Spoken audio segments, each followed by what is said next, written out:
Smile naman dyan.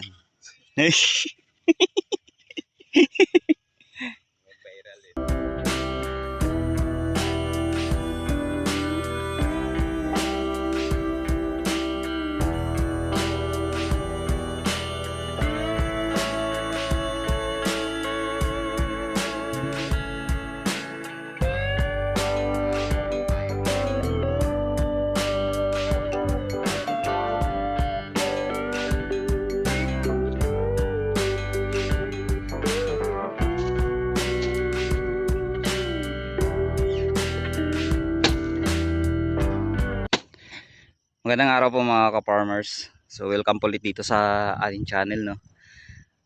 Ito na po yung update sa kakatanim lang po namin kahapon itong talong. So bali mahigit isang linggo din yung land preparation hanggang sa nakapag-plat, nakatabo ng plastic mulch at saka nakatanim rin. So bali dalawa lang kami dito ng may kasama ako mga farmers, no, bali yung partner ko.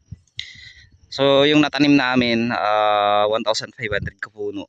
Mahigit po yun mga ka-farmers. So 15 na plat po ito. So pinutol ko lang po dito sa gitna. Ayan. So halos magkarugtong din, magkano din yan po. So sinadya ko na putulin po dito sa gitna dahil maglalagay po kami dito ng kanal at saka paikot sa dulo at saka sa gitna. So doon hindi na kasi medyo pababa naman po yung lupa, no. So Calixto pa rin po yung variety na tanim namin dito.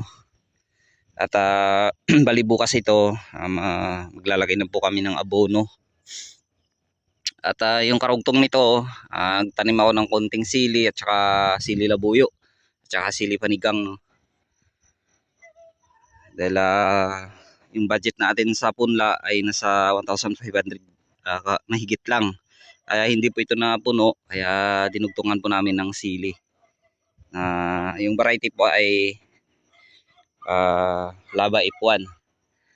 So ayan, sana makajackpot tayo mga farmers, no. So yan po yung partner ko, yan, yan, isang magiting na pastor. So ngayon naging na siya, naging farmers na.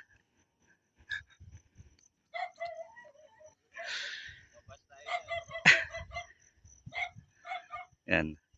So update ko na lang po kayo mga farmers, no, kung anong klaseng abono yung unang ipapakain namin dito bukas, at saka yung mga fungicide at saka insecticide.